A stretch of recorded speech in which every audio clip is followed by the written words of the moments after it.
Hey everyone, Joe here. Today I'm going to be mixing a song from start to finish and you can watch along as I mix it. I recently recorded a cover of Lewis Capaldi's Someone You Loved with a friend of mine on piano. I'm doing the vocals. By the time this video is out, the song will be released and there'll be a link in the description below. Feel free to have a listen and see what the mix sounds like at the end, or if you don't want any spoilers, then just have a watch and see my process of getting this thing mixed. It's quite a stripped back track.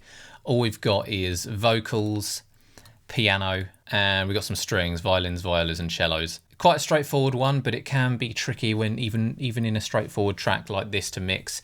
It can be quite tricky getting the vocals to sit in with the piano, getting the ambience right. So I'll be going through all those things, and hopefully you'll find something helpful for your own mixes. But without any further delay, I'm going to play a short clip, and then we're going to get this mix started. Enjoy. And you pulled the rug. I was getting kinda used to being someone you love. Okay, so the first thing I want to do is get the levels balanced. Just get a nice balance across the whole mix. Make sure everything can be heard how it should be. Nothing's too loud, nothing's too quiet or overpowering. So I'm just getting the levels of the strings right first.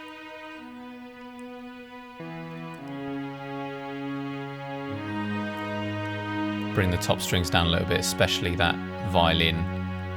In the original song, it's just a kind of subtle bit of texture in the last couple of choruses, so. Then you pulled the rug. And then getting that piano and vocal just at an appropriate level. Literally half your job is done. If you can get those sounding, if you can get the two of them sounding balanced in terms of their level. I'll be safe in your sound till I come back around. For now the day neither of them come across as overpowering. And you're not. Gonna take a look at the vocals in solo now. I need somebody to know, somebody to heal, and start EQing. Get rid of any unwanted frequencies. I do tend to go in an instrument order, and I start off with removing the stuff we don't want before we start doing any other processing. So I'm going to cut a lot of the low end out, up to around 70 Hertz with a high pass filter, because I'm going to let the piano take up most of the low end for the song. Kinda used to being someone you loved, and I tend to close my eyes. And then there's a little bit of nasaliness, sort of boxiness as well in the low mids. I'll be safe in your sound till I come back around. For now the day bleeds, around 800 Hertz. And you're not here to get me through it all. I let my guard down. It's close to 600. And then you pulled the rug. And then again, there's a kind of boominess around 300 Hertz, so I'm going to cut a little bit of that out. You pulled the rug. I was getting kind of used to being someone you loved. And turn on the analog mode on the SSL channel and then you pulled the rug. to give it a slightly analog-y feel. And then we're going into compression. I need somebody to know, just a 4.5 ratio. Somebody to have, just to know. Don't want to go too crazy. It's quite a dynamic piece, but it's never and it's very stripped back, so it'll be very obvious if you go really hard on the compressor. Just to tame those peaks. And you're not here to get me through. And let's take a look at the piano, the tone of the piano. I cut out all the reverb that's built into the piano sampler there, because I'm going to choose a reverb later on. Just brighten it up a little bit so it cuts through,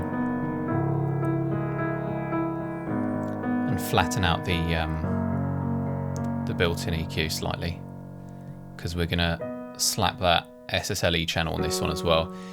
I do tend to go for the same EQ across the board in mixes, unless I really need some function of another EQ. But again, we're going to cut out a little bit of the low end, not quite so much with the high pass filter as the vocals. And I'm going to cut right at the top off as well. I'm using some kind of alternating EQ methods, so there's nothing below 70 on the vocals, but then between 50 and 70 the piano is kind of taken over a little bit. And then again, right at the top end, I've cut off of the piano, but it's still present in the vocals. Just helps differentiate the two, prevent them from masking each other. Again, I don't like that sort of boominess. I'm going to take 3 dB off around the same area, around 300 Hertz. Now we can try compressing. So I'm going to use the same compressor, the Arcomp. It's a very smooth compressor, works nicely on these stripped back kind of tracks and on vocals. I do want to retain those dynamics, so I've only gone for a 3:1 ratio on the piano compressor, and not too fast of an attack.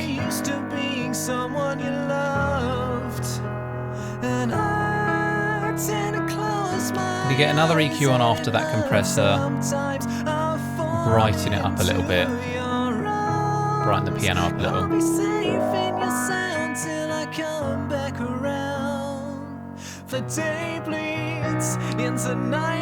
Around 4K with a slight bump around 2. On this particular piano, the sampler can sound a little bit boomy, especially when you've got vocals on top of it as well. Right, let's get some reverb on there. This is more personal preference, but for this song I want something quite ambient, similar to the original. Now I'm not putting this directly on the track, because having it on a bus means I can apply the same reverb to both the vocal and the piano just with one instance of the plugin, and I can easily control the level just with that send. I'm also going to send the vocals to another bus, bus 50, and use that to control a compressor just on the reverb channel. So I'm side chaining the reverb to the vocals. What that means is the compressor's only kicking in and compressing that reverb, reducing it level when the vocals are going, to stop the reverb and the original vocal signal from masking each other.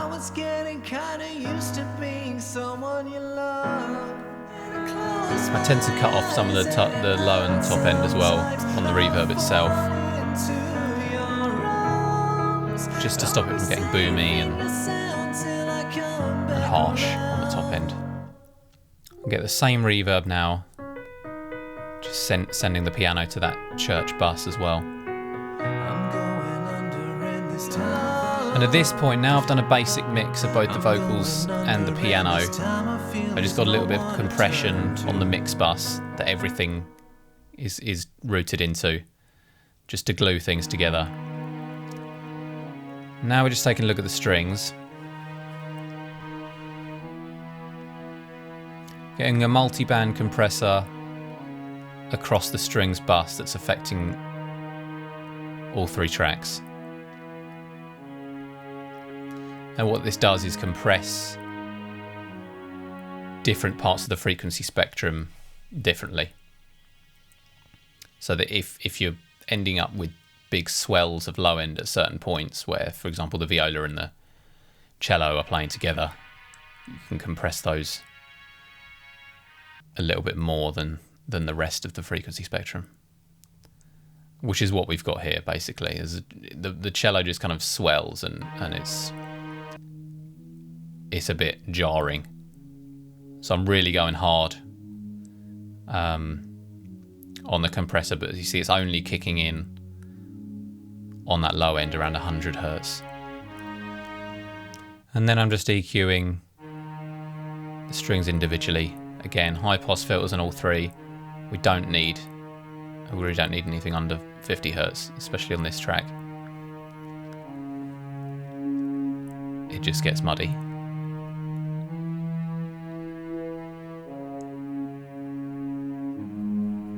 Again, this is just a subtle bit of strings that come in over the choruses towards the end for texture. Just EQing them slightly different to help them stand out from each other. And going a bit harder on that high pass filter for the viola and violins.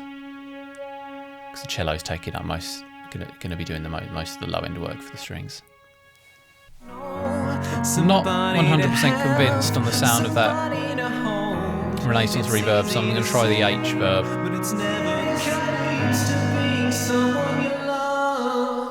That's nice. I'm going under, and this time I feel there's no one to turn to. I just want to get a little bit of top end on the vocals as well, just a little bump around 4K, just to help it to stand out, and then also a de-esser. Almost always put a de-esser on my vocals, just to get rid of some of that harshness on the S's. I also get a little bit of delay on the vocals, just to give it more of an ambience, and it helps fill in those gaps between phrases. I'm going to go for the Native Instruments replica.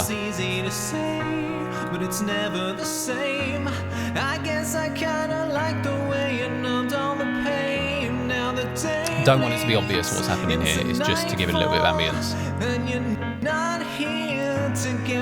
And again, a little bit of compression on the delay to keep it from getting messy with the vocal.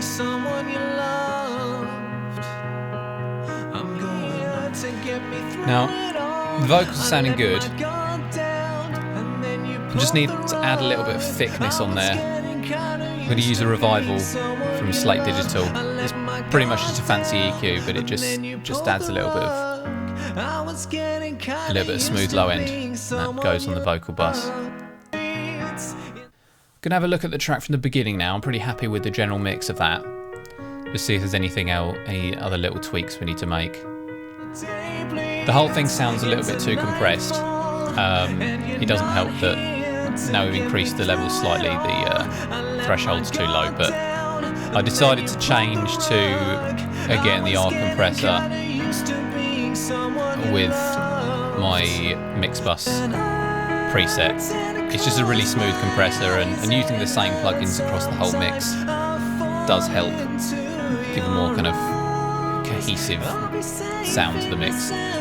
Also added a little bit of tape saturation with the Kramer tape to the whole mix for a slightly analogy feel. And particularly in this part with the vocals mainly on its own, it sounded a bit dry, so I've just brought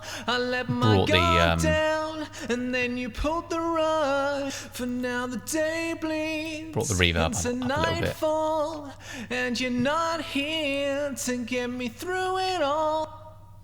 I found a nasty little plosive. I must have just hit that P a bit hard on that phrase, so I ran it through Isotope RX and reduced the harshness of that plosive, the P sound. There we go.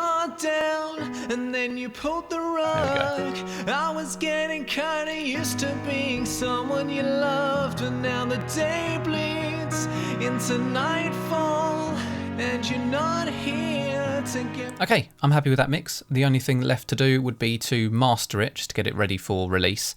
I'll be going over the process I went through to master the song in another video. So if you enjoyed this and you want to find out how I mastered the song, just hit that subscribe button and you'll be notified when I release a video on that. And of course, feel free to get involved in the comments section below. Let me know what you struggle with most when mixing piano and vocals together, and I'll chip in and I'll see if I can help you out and go into a little bit more detail. And as always, thank you very much for watching, and I'll see you next time.